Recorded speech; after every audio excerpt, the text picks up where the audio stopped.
ونستعينه ونستغفره ونعوذ بالله من شرور أنفسنا وسيئات أعمالنا من يهد الله فلا مضل له ومن يضلل فلا هادي له أشهد أن لا إله إلا الله وحده لا شريك له وأشهد أن محمدا عبده ورسوله لا نبي بعده اللهم صل وسلم على النبي محمد وعلى آله وصحبه أجمعين قال الله تعالى في كتابه الكريم أعوذ بالله من الشيطان الرجيم يا أيها الذين آمنوا اتقوا الله حق تقاته ولا تموتن إلا وأنتم مسلمون. أما بعد. Alhamdulillah, hadirin jemaah yang dirahmati Allah, puji dan syukur kita panjatkan kehadirat Allah atas nikmat dan karunia-Nya. Dan salawat serta salam semoga tercurah kepada junjungan Nabi kita Nabi Muhammad sallallahu alaihi wasallam. Kita buka dengan bacaan basmalah. Bismillahirrahmanirrahim.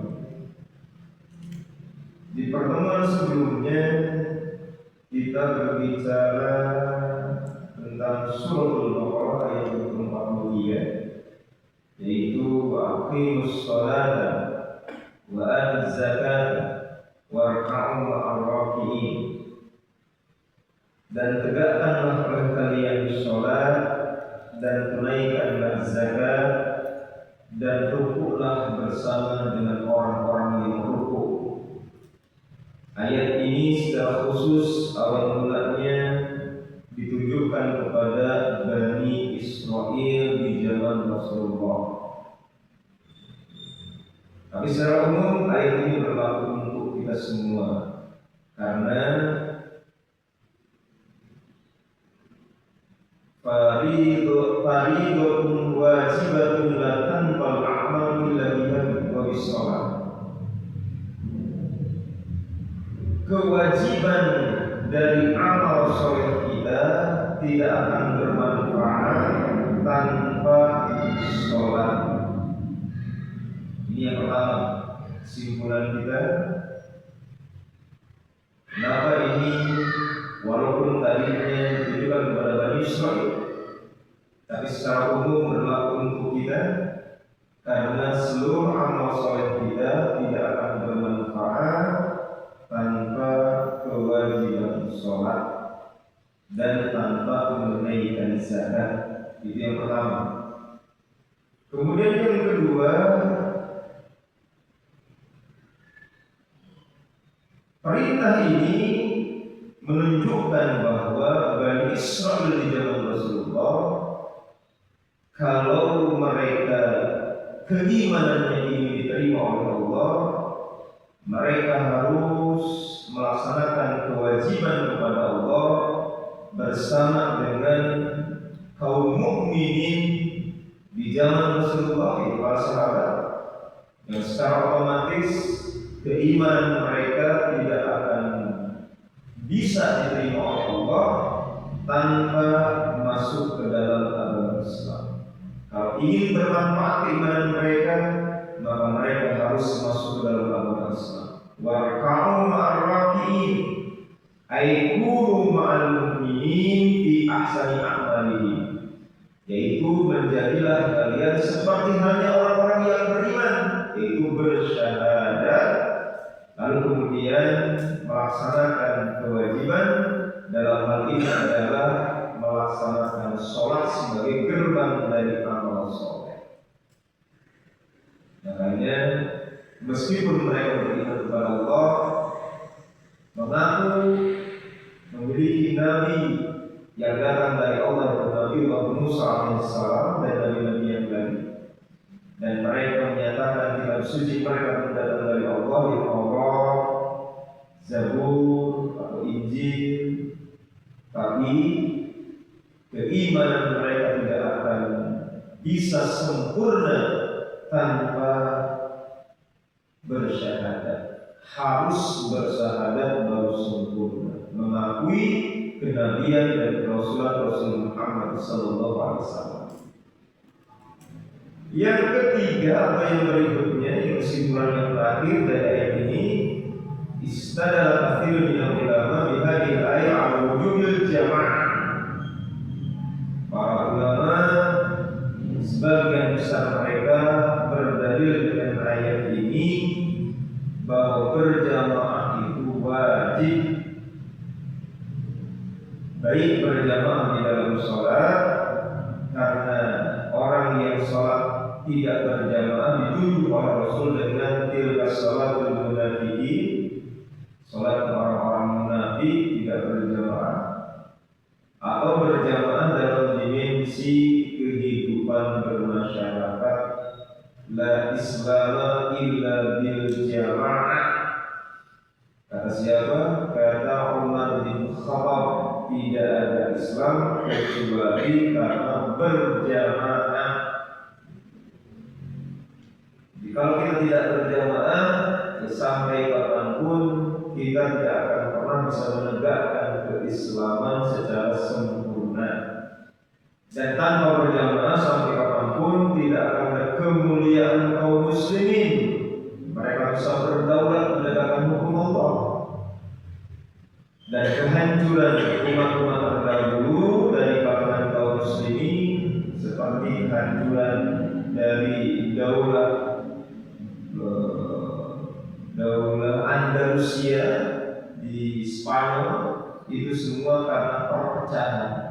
Ketika keberjamaah sudah mulai pudar, ketika kotak-kotak dalam kelompok sudah menjadi budaya sehari-hari.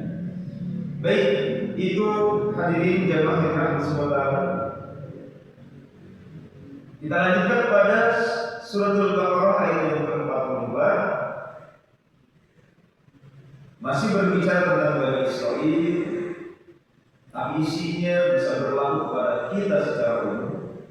Al-Quran hukumnya tidak sebatas pada asbabun nuzul, tapi hukum Al-Quran berlaku sepanjang zaman. Asbabun nuzul hanyalah contoh awal mula yang dibicarakan. Selanjutnya, setiap kasus yang sama menjadi bagian dari pembicaraan Al-Quran. Al-Baqarah 44 berbunyi, atamuruna an-nasa bil birri wa tansawna anfusakum wa antum tatluna al-kitaba afala ta'qilun. Atamuruna an-nas, apakah engkau semua memerintahkan manusia bil birri, melaksanakan kebaikan, memerintahkan orang untuk berbuat baik, wa tansawna anfusakum, dan kalian melupakan diri kalian sendiri, wa antum tatluna kitab, padahal kalian membaca al-kitab, kitabullah, membaca pesan-pesan Allah. Apakah ta'qilun, apakah kalian tidak berakal, apakah kalian tidak berpikir? Satu pertanyaan yang tidak perlu dijawab, karena sifatnya adalah pertanyaan yang memberikan penegasan bahwa kalau orang berakal tak mungkin seperti itu. Seharusnya kalian adalah orang-orang yang berakal pada membaca Alkitab, tapi kenapa seperti tidak berakal? Sindiran pedas yang datang dari Allah kepada orang yang mengerti tapi tidak melaksanakan pemahaman yang dimiliki. Itu ayatnya. Kenapa? Karena ahlul kitab memang paham dengan kitabullah,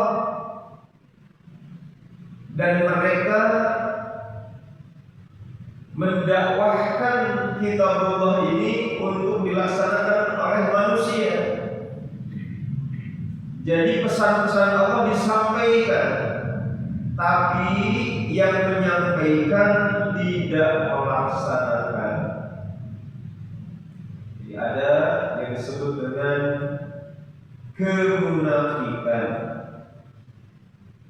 Ada sesuatu yang mengakibatkan diri kita hanya bisa menyampaikan sesuatu, tetapi tidak tergugah untuk melaksanakan di dalam diri kita sendiri.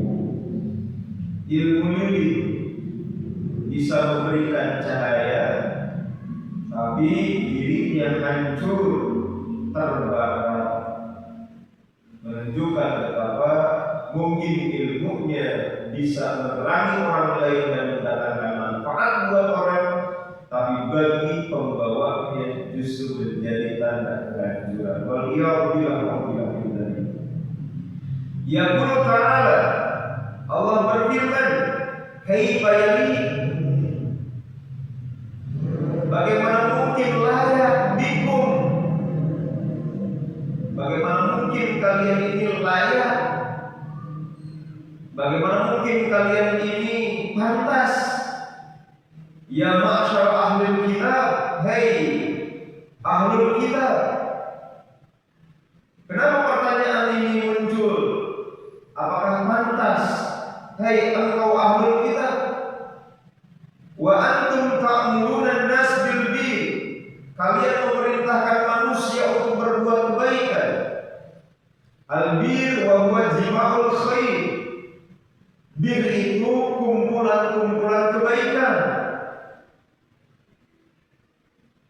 beragam kebaikan, kebaikan kepada Allah, kebaikan kepada sesama, berbuat baik kepada alam semesta, merawat dan menjaga alam, baik mungkin kebaikan dalam ibadah mahdoh, atau kebaikan dalam ibadah ghairu mahdoh, atau kebaikan dalam pengertian hablum minallah, atau kebaikan dalam pengertian hablum minannas, kebaikan dalam bidang akidah, kebaikan dalam bidang sosial, kebaikan dalam ekonomi politik.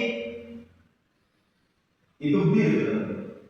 Bir itu adalah jima'ul khair, kumpulan kebaikan-kebaikan. Berarti misal kebaikan dalam ekonomi, terhindarnya dari riba, kebaikan di dalam politik, menghindarkan politik belah bambu atau politik pecah belah, kebaikan dalam sosial, ta'awun, saling tolong menolong di antara manusia, kebaikan dalam dimensi alam semesta, menjaga kebersihan, itu yang disebut dengan bir. Kalian perintahkan manusia berbuat kebaikan, antan sawan anfusakum, sementara kalian melupakan diri kalian sendiri. Ta'muruna an-nas bihi, kalian memerintahkan manusia dengan beragam kebaikan. Wa antum ma'a dzalika tatluna al-kitab, ditambah lagi selain mengerti tentang kebaikan, kalian pun membaca Alkitab, memahami Alkitab. Wa ta'lamuna ma fihi, kalian mengetahui apa yang ada di dalamnya. Alaman tusyrati awamirillah, bahwa orang yang membuat perintah-perintah Allah menjadi sempit itu diancam dengan siksaan yang tinggi. Jadi kenapa memerintahkan manusia sementara diri kalian tidak termotivasi untuk melaksanakan? Padahal di dalam kitab kalian temukan di dalamnya bagaimana sikap Allah terhadap orang yang membuat hukum-hukum Allah menjadi sempit. Kenapa hukum Allah menjadi sempit? Karena seolah hukum Allah berlaku buat orang lain, tapi tidak berlaku buat orang yang selainnya. Ibarat kata, hukum Allah hanya berlaku buat umat, tapi buat penyeluruhnya hukum tersebut tidak berlaku sama sekali. Itu disebut dengan sesuatu yang dipersempit dalam awamirillah, dalam ketentuan-ketentuan hukum Allah. Kenapa dipersempit? Karena tadi kebaikan seolah-olah harus dilaksanakan sementara dirinya tidak terikat dengan kebaikan tersebut. Boleh hidup semaunya. Jadi silakan dirinya mau menikmati khamr, mau menikmati harta haram. Karena apa? Karena dirinya merasa tidak tertuntut oleh kewajiban tersebut. Itu berlaku hanya buat orang lain. Maka disampaikan kepada orang, tapi dirinya sendiri tidak mau melaksanakan. Apalah ta'qilun ma antum shali'una bi anfusikum. Apakah kalian tidak berpikir tentang apa yang kalian lakukan terhadap diri kalian sendiri? Karena kalian berarti menginginkan orang lain menjadi baik, tapi karena hawa nafsu kalian malah menghancurkan diri kalian sendiri. Apalah ta'qilun? Apakah ini layak disebut sebagai orang yang berpikir? Hadirin jamaah yang dirahmati Allah SWT, fatantabihu min rabbatikum wa tamsiru min amayatikum. Maka hendaklah kalian kemudian memperhatikan terhadap keterlenaan kalian, dan hendaklah kemudian kalian memandang pada kondisi butanya mata kalian. Jadi orang seperti ini disebut sebagai orang yang terlalaikan karena mereka dianggap sebagai orang-orang yang buta mata hatinya, karena hanya bisa menyampaikan tapi tidak bisa mengamalkan. Hadirin jamaah yang dirahmati Allah, ahlul kitab wal munafiqun kanu ya'muruna an-nas. Ahlul kitab dan orang-orang munafik, mereka ya'muruna an-nas, memerintahkan manusia bisawm, untuk melaksanakan puasa, wassalat, untuk bisa melaksanakan sholat, wa yad'una al-amal bima ya'muruna bihi an-nas, dan mengajak manusia untuk mengamalkan apa yang mereka perintahkan. Fa ayyuhumullahu bidzalika, tetapi Allah menghinakan mereka dengan cara mereka tidak melaksanakan apa yang telah mereka sampaikan kepada manusia. Di sini ada kesejajaran antara ahli kitab dengan golongan orang-orang munafik. Jadi kemunafikan atau sifat yang menutupi hak. Hak itu ditutupi dengan cara berpura-pura. Berpura-pura menunjukkan kesolehan agar orang lain berbuat soleh, tetapi dirinya sendiri sebenarnya tidak termotivasi dan tidak terikat dengan kesolehan tersebut. Dan ini kalau kita lihat di zaman kita, baik pada ahlul kitab itu sendiri seperti yang terjadi di Timur Tengah, dalam hal ini ada Israel, Bani Israel, gambaran Israel sekarang mungkin atau negara Israel, bagaimana mereka menginginkan perdamaian dengan cara melucuti senjata orang dengan anggapan senjata membahayakan dan mengganggu perdamaian, sementara mereka berlomba untuk memperkuat kedudukan mereka dengan beragam senjata-senjata canggih.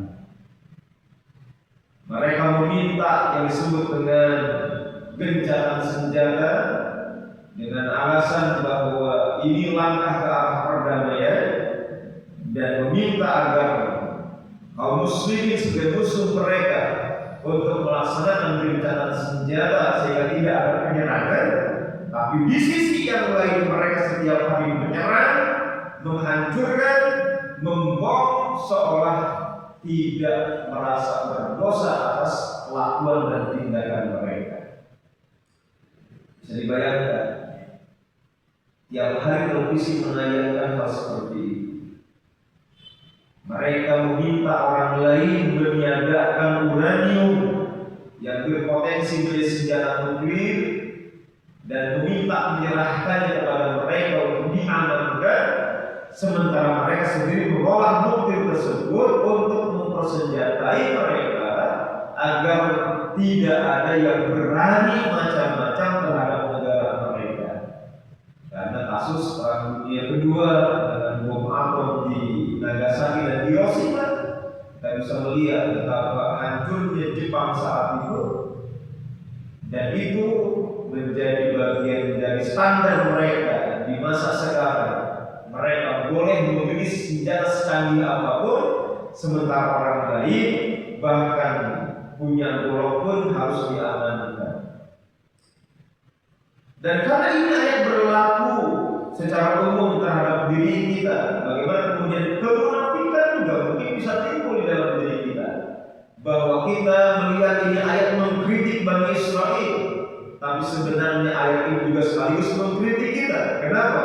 Karena kita coba lihat di negeri kita, bagaimana misalkan pejabat meminta hidup rakyat sederhana, melakukan penghematan, dan bersabar dengan kondisi dan keadaan, dengan anggapan bahwa menghindarkan diri dari krisis ekonomi guna kemudian mempertahankan nilai fundamental kebaikan sebuah bangsa. Rakyat diminta hidup sederhana, bersabar dengan kesulitan, dan kemudian tetap kuat dengan kondisi sesulit apapun. Tapi di tempat yang lain mereka mengadakan pesta di hotel mewah dengan biaya semalam ratusan juta, hanya sekedar misalkan membuat perayaan ulang tahun saja. Bisa dibayangkan betapa kemunafikan yang sebenarnya sudah menjadi tabiat kebanyakan orang. Meminta orang bersabar atas kelaparan saat mulut mengunyah makanan yang lezat. Bagaimana mungkin akan ada yang disebut dengan akal yang berpikir kalau manusia, rakyatnya diminta bersabar terhadap kelaparan yang ada, sementara mulutnya sambil berkata, menyumpah makanan lezat, mengunyah dan menikmatinya seperti tanpa dosa.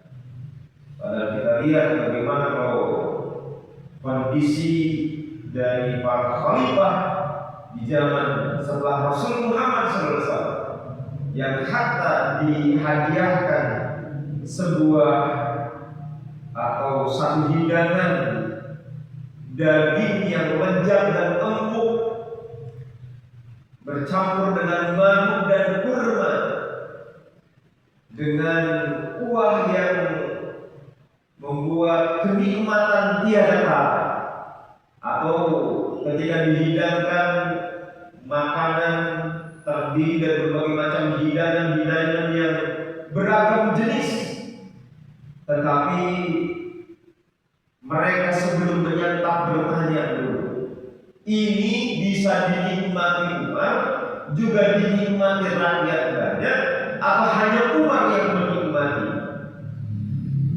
Karena memang kejujuran adalah citra dan sifat mereka. Sang pembantu dengan jujur mengatakan, ini khusus untuk engkau, ini privilege untuk engkau, makanan lezat ini. Di luar sana belum tentu orang dapat yang seperti ini. Kejujuran tersebut mungkin ingin mendapatkan pujian bahwa dia sudah memperlakukan presidennya dengan pelayanan yang terbaik, sehingga di luar sana orang tidak bakal mendapatkan ini karena engkau memang diservis sebagai seorang Amirul Mukminin, sebagai presiden. Maka Umar langsung berdiri dan berkata, selama umat Islam kaum mukminin belum menikmati semua hidangan seperti ini, maka Umar tidak akan menikmatinya. Maka diserahkan kembali dan kemudian diminta agar diberikan kepada orang yang lebih membutuhkan. Bayangkan jemaah yang dirahmati Rasulullah, ini seorang presiden yang sebenarnya layak mendapatkan fasilitas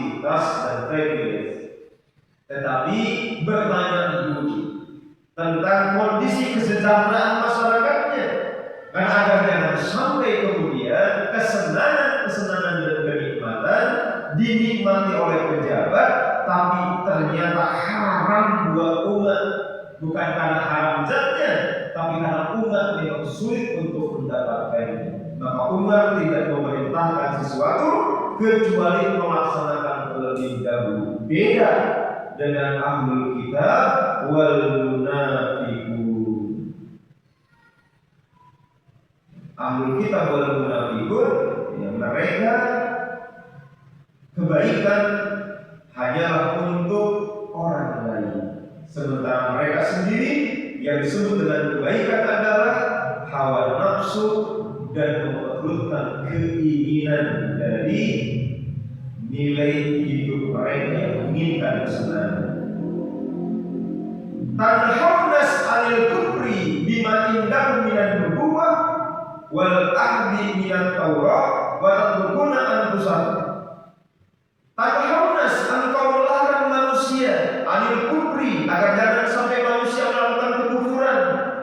Bima indakum minan nubuwah, karena itu ada di dalam kenabian nabi-nabi mereka.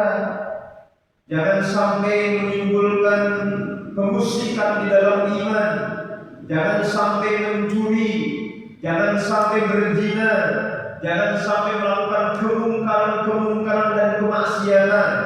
Tanhaunan nas, engkau melarang manusia anil kufri, agar jangan sampai mereka kufur. Bima indakum minan nubuwah, karena memang itu ada dalam kenabian yang diterima oleh mereka dari para nabi.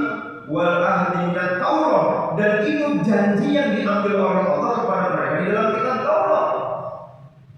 Tapi tatrukuna anfusakum, engkau meninggalkan diri engkau sendiri, yaitu antum takfuruna bima fiha min ahdi ilaikum. Kalian sendiri malah mengkufuri apa yang ada di dalam kitab suci, dan kalian sendiri yang mengingkari janji-janji kalian kepada Allah. Di antaranya adalah janji untuk menolong Rasulullah, untuk membela Rasulullah, untuk mengimani Rasulullah. Di sini disebutkan bi tasdiki rasuli, yaitu untuk membenarkan Rasulku. Rasul yang dimaksud adalah baginda Muhammad sallallahu alaihi wasallam. Jadi ini kembali kepada ayat yang sebelumnya, di mana mereka sudah diminta oleh Allah agar menunaikan janji mereka, yaitu janji untuk membela dan menolong Nabi Muhammad SAW. Ayat dari Suratul Baqarah ayat yang keempat. Ya Bani Israil, udhkuru nikmati allati an'amtu 'alaikum wa aufu bi ahdikum bi ahdi. Wa aufu bi ahdikum bi ahdi. Tunaikan janji kalian kepadaku, maka aku akan menunaikan janjiku kepada kalian. Apa janji Bani Israil kepada Allah? Menolong Nabi Muhammad sallallahu alaihi wasallam, membela Nabi Muhammad sallallahu alaihi wasallam. Tapi mereka tidak menunaikan janji tersebut, dan mereka lah orang-orang yang bahkan mengkufuri Nabi Muhammad SAW.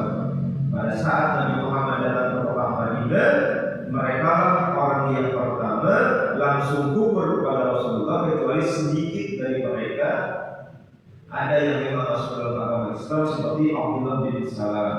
Tapi selebihnya mereka mengkhianati kitab suci mereka. Hadirin jamaah yang dirahmati Allah,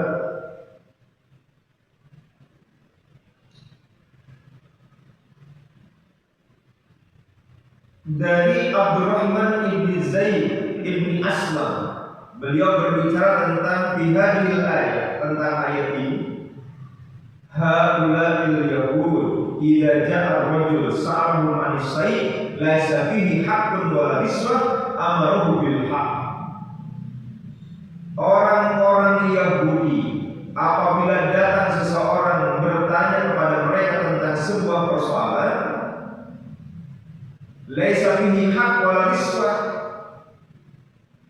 di mana persoalan tersebut itu tidak mengandung sogokan. Jadi bertanya tapi tidak membawa keuntungan.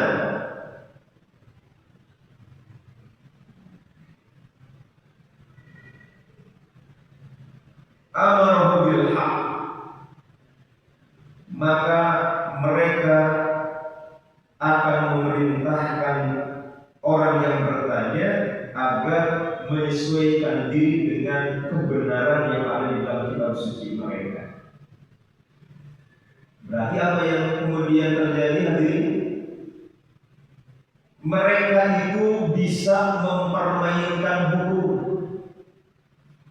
Kalau ada orang bertanya tentang sesuatu membawa keuntungan, maka jawaban pertanyaan itu akan menyesuaikan dengan keinginan orang yang bertanya.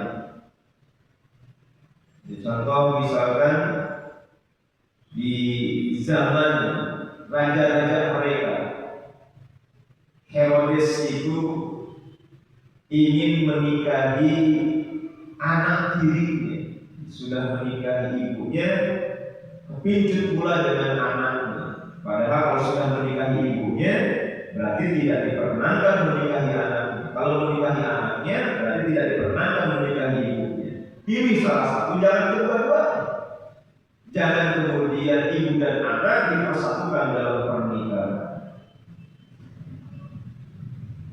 Yang menolak pernikahan seperti itu cuma Nabi Yahya alaihissalam di zamannya, sehingga beliau kemudian harus dipenggal kepalanya hukuman.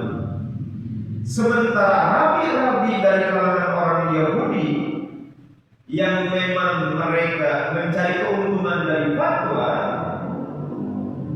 maka mereka menyampaikan sesuai dengan keinginan dari Herodes, bahwa kalau memang menginginkan ibunya sekaligus menginginkan anaknya, ada dalilnya yang membuat pernikahan itu halal dan boleh dilaksanakan. Jadi fatwa dan hukum itu disampaikan secara konsekuen hanya kepada orang yang tidak punya kekuasaan dan tidak punya harta, karena mereka bisa dijadikan sebagai korban. Itu apa? Mereka diperintahkan untuk menjadi soleh untuk menutupi kondisi budaya masyarakat mereka yang suka memperjualbelikan hukum. Sementara orang-orang kayanya, para penguasanya, kalau bertanya tentang sebuah kasus hukum, jawabannya selaras dengan keinginan hawa nafsu, karena memang bertanya kepada para nabi tersebut dalam keinginan menghalalkan sesuatu yang tadinya haram, sehingga yang haram itu jadi punya dalil, sehingga tidak dipersalahkan, sehingga apa yang dilakukan meski salah tapi di backup oleh dalil agama. Jangan-jangan kasusnya ada zaman kita yang lagi ramai. Ketika dominasi kekuasaan ilmu itu mengeksploitasi seorang santri atau bahkan beberapa santri, ketika santrinya bertanya kok begini, jawabannya dengan memfitnah Rasul Muhammad SAW dan Ali bin Abi Thalib. Ini naudzubillah min dzalik. Kalau benar terjadi, ini berarti tandanya bukan sekedar sebuah kemaksiatan, akan tetapi sebuah kekufuran, karena sudah memfitnah baginda Rasul, sehingga sesuatu yang haram seolah-olah menjadi halal. Jadi rupanya di zaman kita ada hal-hal seperti itu terjadi dan nyata, sehingga masyarakat yang dikorbankan karena mereka di satu sisi diminta jadi orang yang soleh, tapi di sisi yang lain pun kemudian jadi sapi perahan, jadi komoditi, boleh diperlakukan semena-mena, ujung-ujungnya jadi benci kepada agama, yang salah oknum.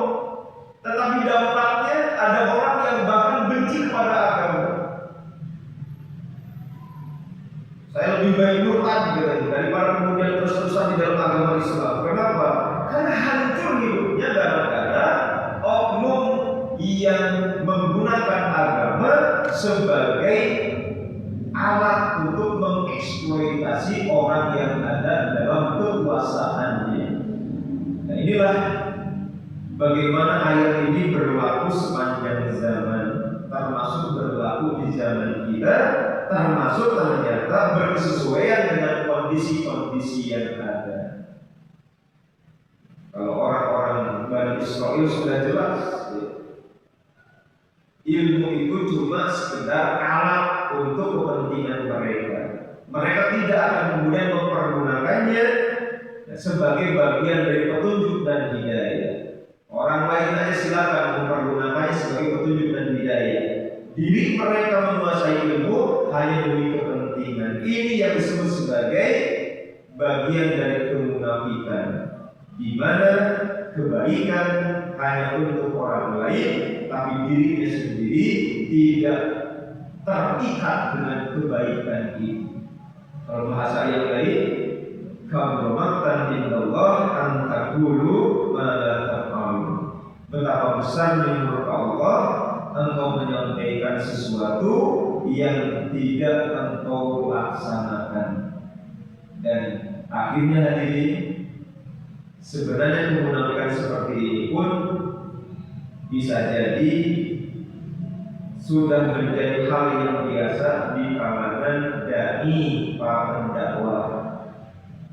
Ketika para pendakwah hanya bisa mengemas kalimat dan kata disampaikan kepada umat, tapi mereka sendiri tidaklah menjadi teladan yang melaksanakan hukum-hukum yang disampaikan kepada manusia tadi.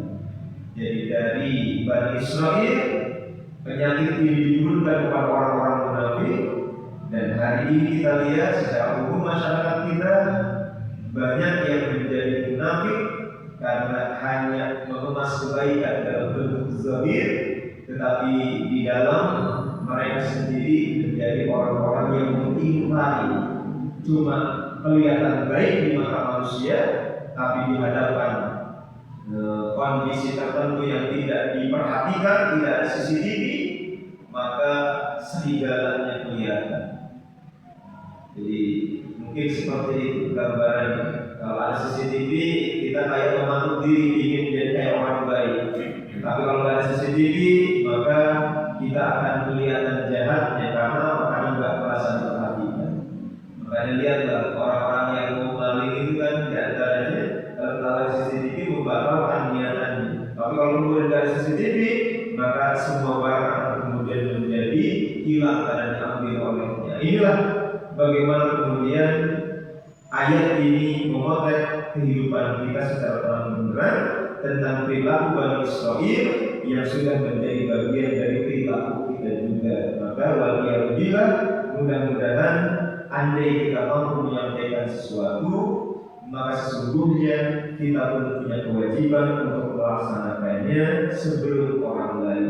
Andai orang lain ingin menjadi orang yang bertakwa, maka kita adalah orang yang bertakwa sebelum orang lain. Jangan sampai orang lain menjadi baik karena kita, tapi kita sendiri menjadi celaka gara-gara tidak melaksanakan ilmu yang kita punya.